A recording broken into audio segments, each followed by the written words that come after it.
तो आगे अब अर्जुन बोलते हैं, हे कृष्ण, युद्ध में उपस्थित इन सभी को देखकर मेरे हाथ पैर ठंडे पड़ रहे हैं, मेरा मुंह सूख रहा है और शरीर कांप रहा है। तो ये जो सिम्टम्स हम आज भी कोई बच्चा बोलेगा हमसे तो हम क्या बोलेंगे कि कोई नहीं, सब ठीक है, तुम्हें कुछ चिंता हो रही है इसलिए तुम्हें ऐसा हो रहा है। और साइकोलॉजी के हिसाब से भी जो ऐसी कंडीशन है, मतलब एंजाइटी, इम्बैलेंस, अनस्टेबिलिटी, वरी मतलब चिंता जनित होना, व्याकुल होते रहना, एंजाइटी होना, अस्थिरता होना, इम्बैलेंस होना, घबराहट होना, इसका मतलब ये कब होते हैं? जब हमारा मन, बुद्धि और शरीर तीनों भी व्यवस्थित काम नहीं करते, जब मेरा माइंड, बॉडी और इंटेलेक्ट तीनों भी ठीक से अलाइंड नहीं है, मतलब सुसंगठित नहीं है, तब ऐसा होता है। मतलब मन अनईजी होने लगता है, मतलब डिजीज बॉडी में हमें दिखने लगती है। तो इसके लिए क्या करना चाहिए? इस समय जो है हमारी जो साइकोलॉजी ऐसी रहती है कि हमारे जो इमोशंस हैं वो हमारे मन बुद्धि को हाईजैक कर लिया है उन्होंने। हमारा जो मन है, बुद्धि है, कुछ ठीक से सोच ही नहीं पा रही है, कुछ ठीक से डिसीजन ही नहीं ले पा रही है, और इसको साइंटिफिक लैंग्वेज में बोलते हैं इमोशनल पैरालिसिस।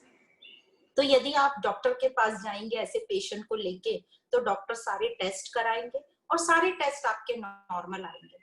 और जब सारे टेस्ट आपके नॉर्मल आएंगे तो जो डॉक्टर हैं आपको एक मल्टीविटामिन देंगे, कुछ ताकत की दवाइयां देंगे और बोलेंगे थोड़ा मेडिटेशन करो, सब ठीक हो जाएगा।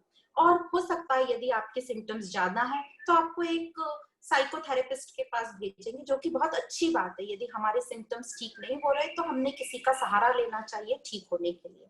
पर ये जो अध्यात्म है ये हमारा ऑल टाइम साइकोलॉजी ट्रीटमेंट है हमारे पास। यदि हम इसको पढ़ते रहेंगे तो हमें ऐसी कंडीशंस यदि आई भी तो हम जल्दी से अपने आप को ठीक कर लेंगे। अब अर्जुन बोलते हैं कि इन सबको मारकर मुझे राज्य नहीं चाहिए। तो जो अर्जुन की अभी ये जो अवस्था बताई कि मेरा मुंह सूख रहा है, मुझे डर लग रहा है, मैं कांप रहा हूँ, तो उसको लगने लगा कि ये जो भी मैंने बोला है उसको मैं अब प्रूफ करूं कृष्ण को कि मुझे ये क्यों लग रहा है। तो वह बोलते हैं, ये सबको मारकर तो मुझे राज्य नहीं चाहिए, क्योंकि इन सबको मारकर तो मुझे पाप ही लगेगा। अब बात यह है कि अर्जुन अब बोल रहा है कि मुझे पाप लगेगा इसलिए मैं नहीं करता और मुझे राज्य नहीं चाहिए। तो दो चीजें कि ये राज्य की बात उसके मन में कहां से आई? ये तो युद्ध था धर्म और अधर्म के बीच का। हाँ, राज्य उसको तो एक साइड में साइड इफेक्ट था कि राज्य मिल जाता, पर यहाँ वो बोल रहा है मुझे राज्य नहीं चाहिए और दूसरा मुझे पाप लगेगा। तो यहाँ समझ में आता है कि उसका सेल्फिश इशू जाग गया कि मुझे पाप लगेगा इसलिए मैं नहीं कर रहा। हालांकि वो तो एक क्षत्रिय है तो उसकी ड्यूटी है कि अपने राज्य को अधर्म से प्रोटेक्ट करे। फिर आगे बोलता है, युद्ध में बहुत से आदमी मतलब मेल मेंबर्स मारे जाएंगे। जब बहुत से युद्ध में मेल मेंबर्स मतलब आदमी लोग मारे जाएंगे तो जो संख्या होगी फ्यूचर में मेल फीमेल रेशो वो गड़बड़ा जाएगा। फीमेल्स बहुत ज्यादा बढ़ जाएंगी, स्त्रियों की संख्या ज्यादा हो जाएगी और पुरुष कम हो जाएंगे। तो इसमें क्या होगा कि एक पुरुष को बहुत सारी महिलाओं के साथ विवाह करना पड़ेगा। तो जो आगे की जो संतानें होंगी उनके जो नैतिक मूल्य या उनमें जो सिद्धांत होने चाहिए वो दूषित हो जाएंगे। ये अर्जुन बोल रहा है कृष्ण को। और दूसरा, जब बहुत सारे पुरुष लोग मेल लोग नहीं रहेंगे तो मुझे पिंडदान कौन करेगा हम लोगों को? क्योंकि उस समय जो पिंडदान और अग्नि दिया करते थे वो ज्यादा करके पुरुष लोग ही दिया करते थे। तो अर्जुन ऐसे फ्यूचर की बात करने लगा और बोलने लगा कि मेरा पिंडदान ठीक से नहीं होगा तो मुझे तो नरक मिलेगा। अब ये जो बात है ये अर्जुन के मुख से बिल्कुल भी शोभा नहीं दे रही थी, क्योंकि वो बहुत फ्यूचर का सोचने लगा था जिसकी आज उसे ये सोचने की जरूरत नहीं थी। अब आगे अर्जुन बोलता है, इससे तो अच्छा है कि मैं भीख मांग कर अपना काम चला लूं। अर्जुन एक क्षत्रिय था। जब उसको वनवास मिला था, जब उनके पास कुछ भी नहीं था, तब भी अर्जुन ने कभी भीख नहीं मांगी। उस समय भी वो अपने औजार जो शस्त्र थे उनको धार लगाने में, उनको ठीक करने में लगा था। तो आज वो क्यों ऐसी भीख मांगने की बात कर रहा है? तो ये भी समझ के बाहर थी।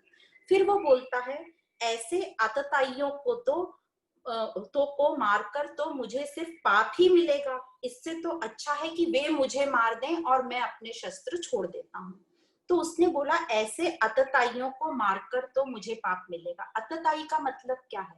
अतताई का मतलब है वह इंसान जिसने कभी किसी का घर जलाया हो, किसी को जहर देकर मारने की कोशिश करी हो, किसी स्त्री के साथ गलत व्यवहार किया हो और किसी की प्रॉपर्टी पे, जमीन जायदाद पर अपना कब्जा कर लिया। ये 4 चीजें यदि उनमें से एक भी किसी ने करी हो, तो उस जमाने में ऐसा सबको फ्रीडम या राइट था कि ऐसे व्यक्ति को अतताई बोलते थे और ऐसे व्यक्ति को उसी टाइम मार देने का सबको हक था। पर आज नहीं है, आज हमको पुलिस कंप्लेन करनी पड़ती है ऐसा कुछ हो, और फिर उस हिसाब से उसको सजा मिलती है। तो अर्जुन इन लोगों को छोड़ देने की बात कर रहा है और बोल रहा है इससे तो अच्छा है कि वो मुझे मार दें। तो ये दोनों भी चीज अर्जुन को शोभा नहीं दे रही थी, क्योंकि अर्जुन एक योद्धा था और योद्धा कभी भी ऐसा नहीं बोलता कि मैं अपने शस्त्र छोड़ रहा हूं, तुम आके मुझे मार दो। अब यह सब सुनकर ऐसा लगता है मानो कि अर्जुन अत्यंत ही चिंता में है, उसका आत्मविश्वास बिल्कुल खो गया है और उसको वो एकदम फ्यूचर के बारे में सोच रहा है, उसकी सोचने समझने की शक्ति एकदम खत्म हो गई है।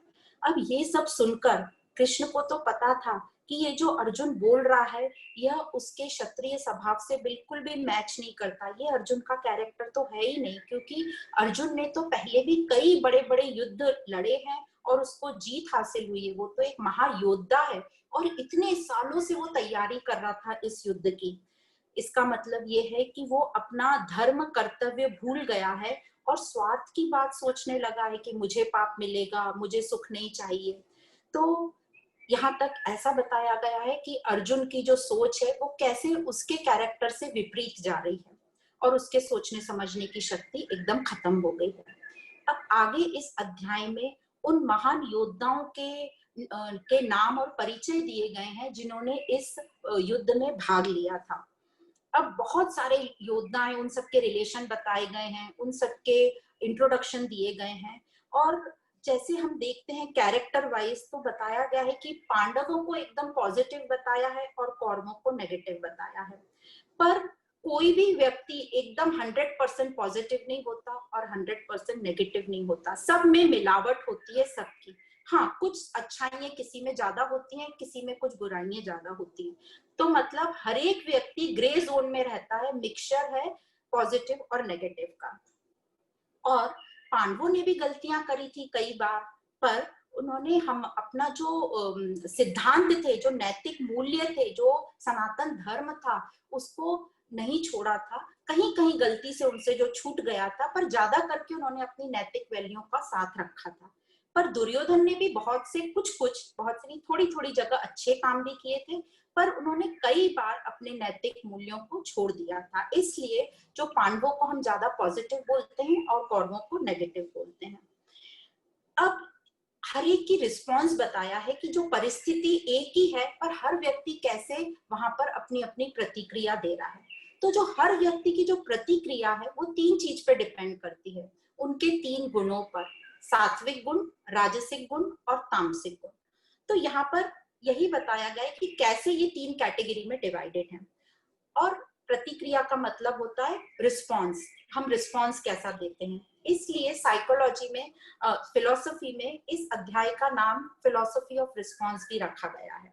तो सबसे पहले हम सात्विक की बात करते हैं। सात्विक क्वालिटी मतलब क्या, तो यहाँ पर तो हम शॉर्ट में बात करेंगे, पर ये जो तीनों गुण है, ये 14 अध्याय है गुणत्र विभाग योग, वहां डिटेल में पढ़ेंगे, यहाँ सिर्फ छोटा सा इंट्रोडक्शन है।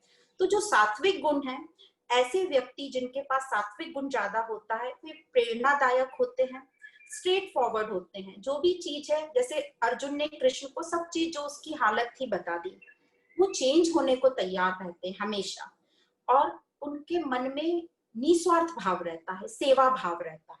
तो ये है सात्विक गुण, और यहाँ जो सात्विक क्वालिटी है वो अर्जुन में बताई गई है।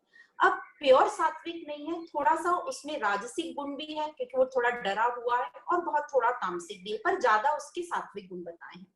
अब राजसिक गुण, राजसिक गुण वाले एकदम उत्तेजित रहते हैं, कुछ भी आप बोलो कुछ सुनने को तैयार नहीं रहते, एकदम रिएक्ट करते हैं। उनमें अहंकार बहुत ज्यादा रहता है, बहुत स्वार्थी रहते हैं, पर फुर्तीले बहुत रहते हैं, और अहंकार और स्वार्थी रहते हैं और चेंज होने को कभी तैयार नहीं रहते, बहुत ही एडमेंट रहते हैं। तो यहाँ राजसिक गुण में दुर्योधन को बताया गया है। तो दुर्योधन में एक राजसिक ज्यादा थे और कुछ तामसिक थे, और सात्विक क्वालिटी बहुत कम थी उसमें। अब तामसिक, जो तामसिक होते हैं वो ज्यादा आलस में रहते हैं, पैसिव रहते हैं। वो कई बार उनकी स्थिति ऐसी रहती है कि वो सब कुछ ठीक कर सकते हैं, कुछ नियम धर्म बना सकते हैं, पर वो उसमें पार्ट नहीं लेते। जैसे धृतराष्ट्र, उसके पास पूरी उसके पास वो थी कि वो इस युद्ध को रोक सकता है, पर उसने नहीं रोका, वो चुपचाप बैठा रहा। कई बार हम लोगों में भी हम देखते हैं, हमारे में वो पावर रहती है कि हम किसी की कोई चीज ठीक कर दें और जाकर उनके बीच में कोई डिसीजन करवा दें, पर हम क्यों नहीं करते? हम बोलते नहीं बाबा, हम एंटर नहीं होते, हमारा नाम खराब नहीं करना, हमारे रिश्ते अच्छे हैं। तो हम अपने रिश्ते और अपने नाम को बचाने के लिए कई बार कहीं जहां हम सक्षम होते हैं वहां नहीं पहुंचते। और ये लोग बहुत ही स्वार्थी होते हैं, तामसिक, सेल्फ सेंटर्ड होते हैं, और इनका हमेशा इनकी नजर रहती है मेरा व्यक्तिगत क्या फायदा हो रहा है, उसमें इनको ज्यादा दिलचस्पी होती है। ये अज्ञान में रहते हैं, नॉलेज जो ज्ञान है वो तो दूर दूर तक इनके पास नहीं रहता। इनमें सुपीरियोरिटी कॉम्प्लेक्स रहता है, क्योंकि ये अज्ञान में है, तो इनको लगता है जो ये कर रहे हैं, मतलब ये रॉन्ग चीज को भी राइट समझते हैं और सोचते हैं कि मैं ही सही हूँ। और यहाँ एग्जाम्पल दिया है धृतराष्ट्र का। तो हमने 3 गुण पढ़े, सात्विक, राजसिक, तामसिक। सात्विक अर्जुन, राजसिक दुर्योधन और तामसिक धृतराष्ट्र। अब तीनों के पास जो है सलाह देने वाले बड़े बड़े विद्वान लोग बैठे थे, पर उसमें से किस किस ने उन विद्वानों का साथ लिया? जैसे धृतराष्ट्र के पास संजय थे जो कि बहुत विद्वान थे, पर धृतराष्ट्र ने संजय से सलाह नहीं ली। हालांकि संजय ने, आप देखेंगे आगे गीता में कई जगह धृतराष्ट्र को बताने की कोशिश करी कि जो हो रहा है वो गलत हो रहा है, पर उन्होंने उस चीज को नकार दिया। अब राजसिक में जो दुर्योधन थे, उनके पास थे भीष्म पितामह और उनके गुरुजन द्रोणाचार्य, पर उन्होंने उनकी सलाह नहीं ली। हालांकि ये जो दुर्योधन थे ये भी इतने उत्तेजित हो गए थे युद्ध भूमि में, और अब इनको घबराहट होने लगी थी, इनका कॉन्फिडेंस जाने लगा था, और ये अपने रथ पर से नीचे उतरकर बार बार अहंकार में थोड़ा उत्तेजित होकर ऊंची आवाज में अपने गुरुजनों को, अपने दादा परदादाओं को थोड़ा अपमानित कर रहे थे, और बार बार बोल रहे थे कि हमारी सेना तो बहुत छोटी है, उनकी सेना देखो कितनी बड़ी है।